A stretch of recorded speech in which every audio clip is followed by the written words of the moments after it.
From KCRG TV 9, this is First Alert Weather Now.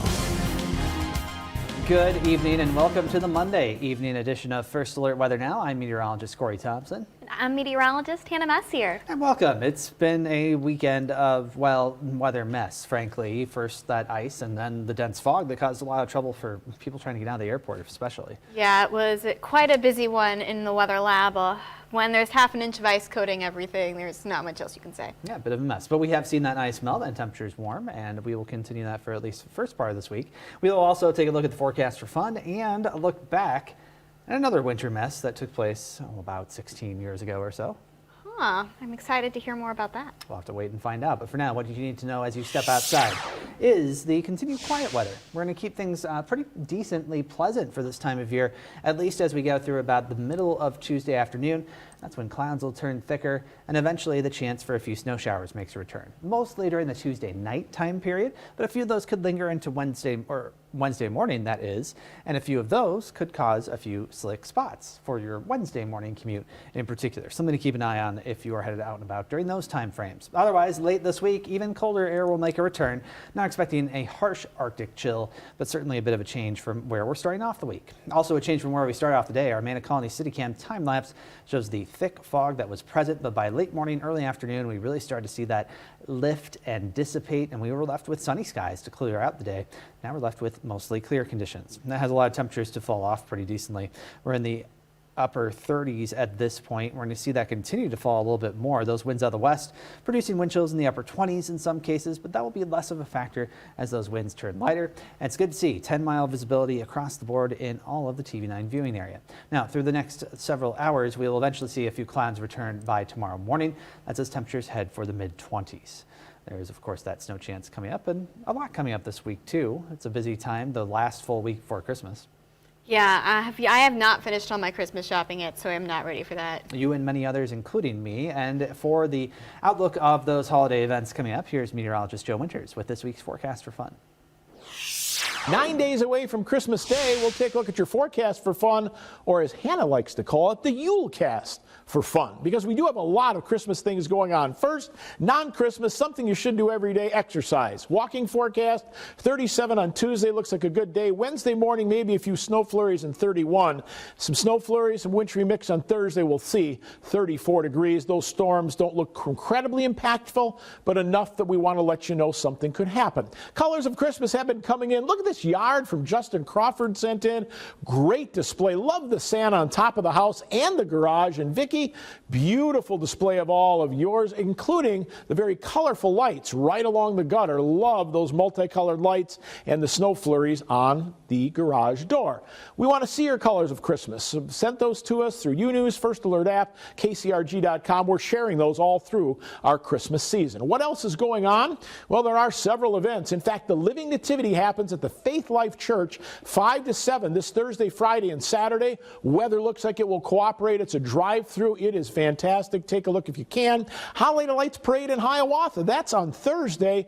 It's at 5:30 is when it starts. Colorful floats, cheerful music, and of course Santa Claus, maybe a few flurries. Wouldn't that put you in the holiday spirit? And of course the Tannenbaum Forest, one more weekend. We do find Friday, Saturday, and Sunday with temperatures staying in the 20s. That once again is our Yule, or your forecast for fun. Now, your First Alert forecast with meteorologist Hannah Messier. Christmas is just around the corner on our Advent calendar forecast. We have your First Alert has all green boxes highlighted on it. No impacts are expected in the next day. Now on our Piasta City Cam, like Corey mentioned, it is a quiet night with temperatures in the upper 30s. 37 in Cedar Rapids, 39 in Iowa City, and 38 in Piasta, with winds coming out of the west around 10 to 20 miles per hour. Now the clouds and fog we saw earlier have moved off to the northeast, and now we're dealing with mostly clear skies across the area. However, we are watching a cold front just off to our north and west. This is going to start to move into the area as we head into Tuesday, and especially Tuesday night into Wednesday, we could see some chances for precipitation. Let's go into that. We have for tonight clouds continuing to move off to the east. Then as we head into Tuesday morning, starting off with a partly cloudy sky, but as we head into the afternoon, clouds will increase across the area, and we could see some snow showers mainly in our far northern counties. So if you're on the border with Minnesota, that's where you could see some snow showers as that front makes its way in during the evening. Then we see the snow showers extend over a large portion of eastern Iowa. So just some light snow showers possible Tuesday night. Wednesday morning, you could see a couple of little flurries, but it looks like the main of the snow will be out of the area by Wednesday morning, with winds coming out of the northwest. Overnight lows cooling into the 20s, 24 degrees in Fayette, 25 in Manchester, and 27 in Iowa City with a partly cloudy sky. And for tomorrow, highs will rise into the 30s, 32 in Fayette, 38 in Tama, and 39 in Washington with winds out of the northeast, 5 to 10. Now let's talk about another chance of snow we have in the forecast. Thursday morning, some snow showers are going to be possible. Then as we head into Friday morning, we get a little bit quieter before another round comes in Friday night and into Saturday. So a couple of snow chances we have to keep our eyes on. In addition, we have some colder temperatures in the forecast for the rest of the week. Some colder air is going to dip down from the north along with that chance for snow. So throughout the week, expect temperatures to gradually drop. Here we have a few of those temperatures for you. Tomorrow, Thursday, in the upper 30s. But as we look ahead to the end of the week and into the weekend, 20s on Friday and Saturday. So I hope you enjoyed the 40s today, because it's not going to feel that great as we head into Friday and Saturday. So I enjoyed the warm temperatures by, going out for a little walk around my lunch break. So. You know what, Corey, that was pretty nice. Yeah, the sun helped for sure, too, once that started to come out yesterday. A little gloomy, even though it was melting that ice still with temperatures in the 30s. The sun is always nice to see. You know what, the weather we got over the weekend was actually pretty interesting. So the reason we had the fog was because of that warmer air that was coming in from the south. It gradually melted the ice that was on the ground. However, that ice, as it went into the warm air, it condensed and formed that fog, and until we had that front last night come through, it's what we dealt with. Yeah, for sure, and it did cause a bunch of issues. I know there wasn't a lot coming or going from the Cedar Rapids Airport for a while, the Eastern Iowa Airport, but that has also resolved too, so that's good news for travelers. Very much so. Now, this day in history was not good news for travelers. Oh boy, it was kind of a nasty one. We're going back to December 20th, a little later this week in history, 2008.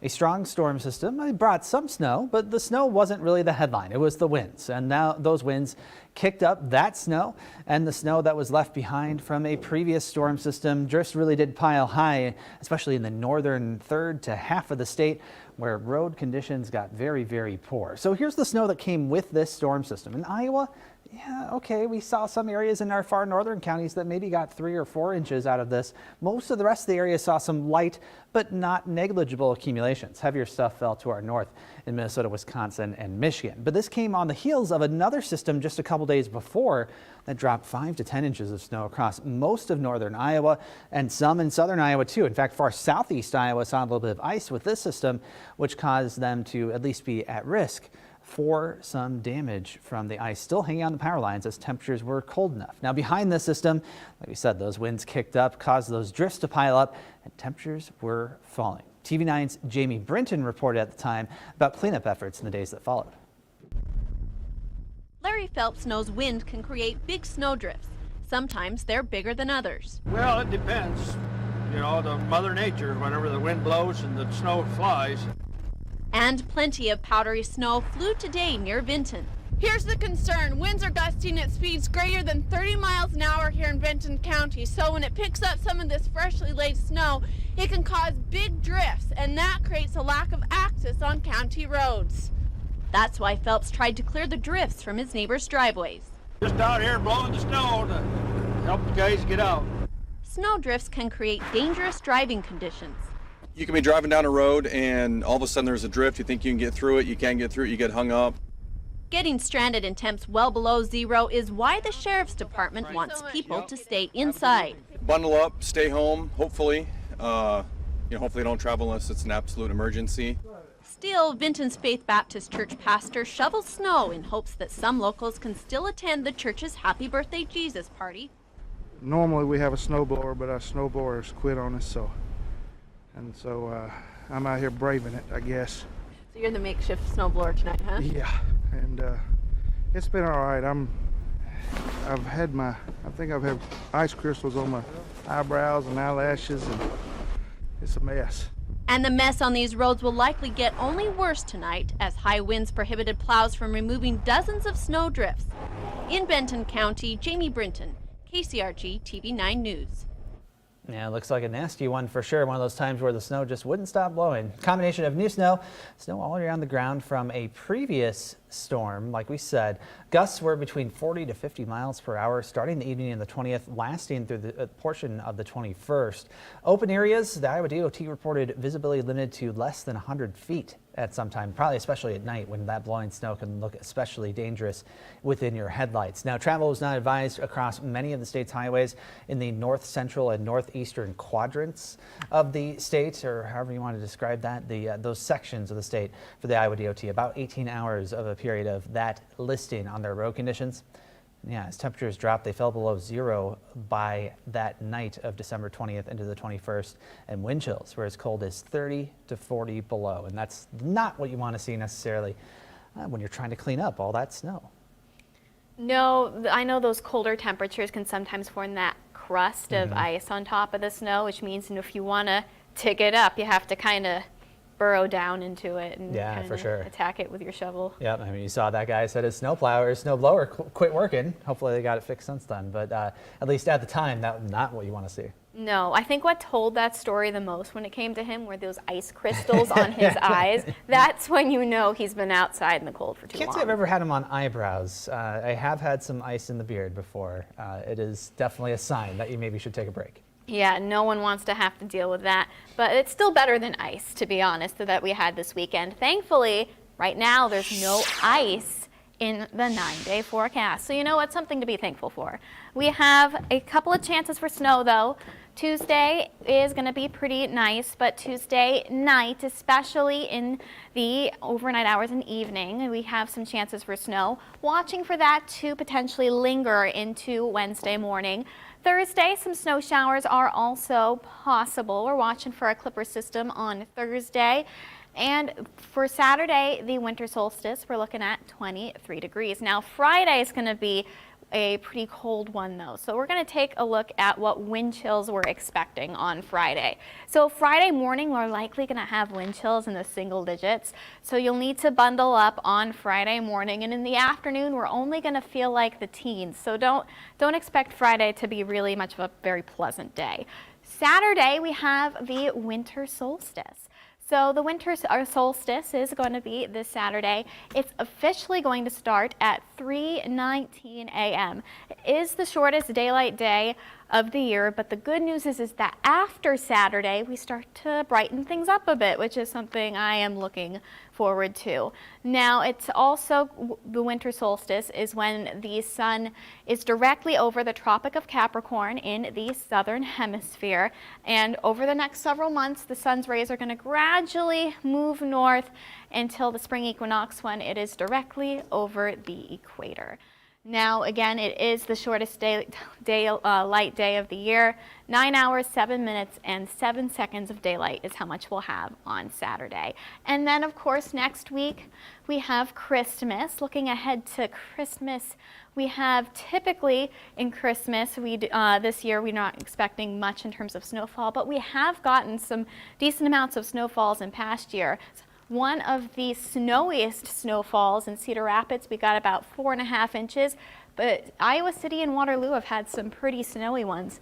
7 inches in Iowa City in 1909. So we don't have that much snow in our forecast. Would be nice if we had at least maybe an inch or so on the ground on Christmas, but right now that's not looking too hopeful, Corey. Yeah, not looking great. Monday might be the best chance for the Christmas time, but of course then it depends on how warm it gets. Still several days away. Things can change between now and then, so if you were hopeful for that white Christmas, I wouldn't totally rule it out yet. I know there's at least a few people in the weather lab who are hoping for that. They will remain unnamed. But thank you for joining us here on Monday evening, back at the regular time slot for Weather Now. We will be back tomorrow night, same time and same place. Have a good night.